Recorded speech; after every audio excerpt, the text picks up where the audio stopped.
ஏனெனில் 27 பாருங்க, ஏனெனில் உங்களில் கிறிஸ்துவுக்குள்ளாக ஞானஸ்நானம் பெற்றவர்கள் எத்தனை பேரோ அத்தனை பேர்களும் கிறிஸ்துவை தரித்துக் கொண்டிருக்கிறீர்களே.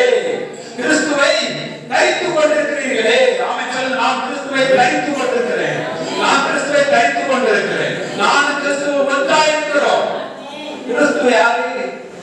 தேவனுடையவர். ஹalleluya. நீங்கள் யாருடையவர்கள்?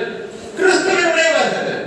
பாருங்க, நீங்கள் கிறிஸ்துவினுடையவர்கள், கிறிஸ்துவின் தேவனுடையவர்கள், எல்லாமே ஒண்ணா இருக்கீங்க. ஹalleluya.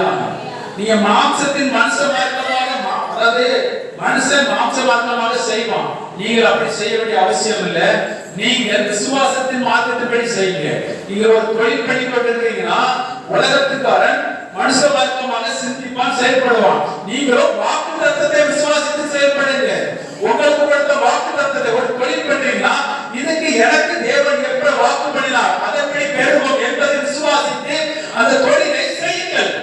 விசுவாசத்தை உறுதியாயிருங்கள். உங்க பிள்ளைகளை குறித்து தேவன் என்ன சொல்லியிருக்கிறார், விசுவாசத்தை உறுதியாக சொல்லுங்க. உங்களை குறித்து தேவன் என்ன சொல்லியிருக்கிறார், அதே விசுவாசத்தை உறுதியாயிருங்க. அதனால் தான் நீதிமான் பிழைப்பான். அவருடைய வார்த்தையை விசுவாசிக்கிறவன் பிழைப்பான். அவன் தான் நீதிமான். ஆமென். இயேசு அப்படிதான் பிழைத்தார், அப்படிதான் விசுவாசத்தை துரத்தினார், அப்படிதான் அவர் ஜெயம் பெற்றார். அவர் வாக்கு எப்ப பண்ணினார்? அதே 3ஆம் அதிகாரத்துல பாருங்க, 8வது வசனத்தை பாருங்க, 7லே படிக்க பாருங்க. ஆகையால் விசுவாச மார்க்கத்தார்கள் எவர்களோ அவர்களே ஆபிரகாம் பிள்ளைகள் என்று அறிவீர்களாக. யாரு? விசுவாச மார்க்கத்தார். அந்த விசுவாச மார்க்கத்தார் யாரு? கிறிஸ்துவின் சந்ததி. அந்த சந்ததி அடுத்த மேலும் தேவன் விசுவாசத்தினாலே புறஜாதிகளை நீதிமான்களாக்குகிறார் என்று வேதம் முன்னாக கண்டு. எப்படி நீதிமானாக்கப்படுறாங்க? புறஜாதியா விசுவாசத்தினாலே நீதிமான்களாக்குகிறார்கள் என்று வேதம் முன்னாகவே கண்டு உனக்குள்ளே சகல ஜாதிகளும் ஆசீர்வதிக்கப்படுவது ஆபிரகாமுக்கு சுவிசேஷமாக முன்னறிவித்தது. ஆபிரகாமுக்கு மதிய சகல ஜாதிகளும் உனக்குள்ளே என்ன செய்யும்? ஆசீர்வதிக்கப்படும். எதனால வருகிறது? இந்த சந்ததி மூலமாய் வரப்போகிறது. அந்த சந்ததிகள் விசுவாசத்தால் நீதிமான்களாக்கப்படுவார்கள் சொல்லப்பட்டது. ஆமென். கிரியைகளால விசுவாசத்தின் சந்ததி. நீங்கள் செய்யக்கூடிய ஒரே ஒரு காரியம், முக்கியமான ஒரே ஒரு காரியம் என்ன அப்படின்னா, நான் இயேசு கிறிஸ்துவால் பிறந்தவன்.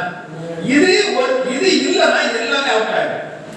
நீங்க செய்யற எல்லாமே செஞ்சோம் அவுட் ஆயிடும். நான் இயேசு கிறிஸ்து மறுபடியும் பிறந்தவன்.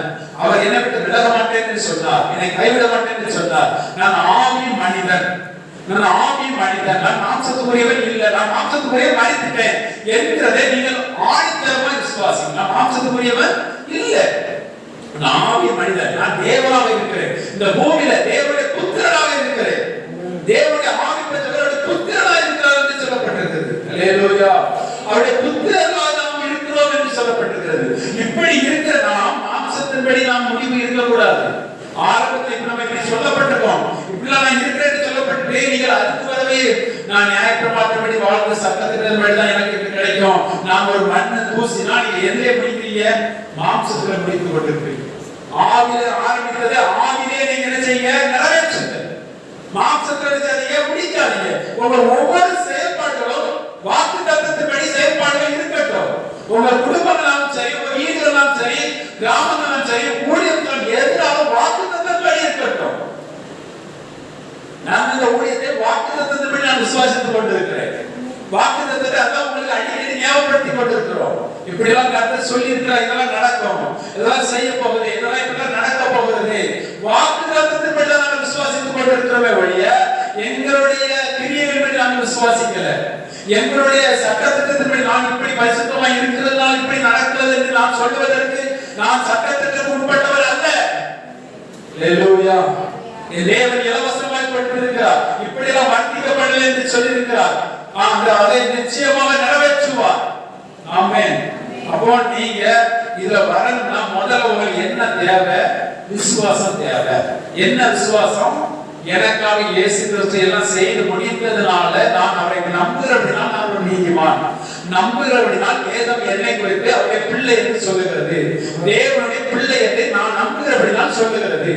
அப்ப நம்பாதவங்க அதை இருக்க முடியாது. நம்பாதவங்களுக்கு இந்த விசேஷத்தை ஏற்றுக்கொள்ளாதவங்க யார்? மாம்சத்துக்குரியவர்கள். மாம்சத்துக்குரியவன் ஒருபோது ஏற்றுக்கொள்ள முடியாது. மாம்சத்துக்குரிய போதகர்கள் ஒருபோது ஏற்றுக்கொள்ள முடியாது. அதனாலதான் நீங்க இங்க வந்துட்டாலே உங்களை மாம்சத்துக்குரியதை நீங்க பார்க்க கூடாது. நான் யார் என்ற உணர்வை நீ இருக்கணும். ஹalleluya. எங்களாமே நான் யார் என்ற உணர்வு இருக்கணும். நான் இந்த பூமியில யாராக என் தேவன் வச்சிருக்கிறார், என் தேவனுடைய பிள்ளைகள் நான் யார் என்ற உணர்வு இருக்கணும். ஹalleluya. நான் மனசுல இருந்து யார் உள்ள குரங்கு அப்படின்னு சொன்னாங்க அது ஒட்டுவோமா? ஒத்து போவாது. ஹalleluya. நான் என் தகப்பன் தேவன் என்றால் நானும் அப்படிப்பட்டவரே. ஹalleluya. என் தேவன் எல்லாவற்றுக்கும் அதிகாரமுடையவரே, என்னையும் மாற்றி அனுப்பினார், நானும் அதற்கு உட்பட்டவனே. காரணம் என்னால் அல்ல, என் தகப்பனால் வந்தது. ஆமென். நான் வேலைக்கு நான் ஜெபம்.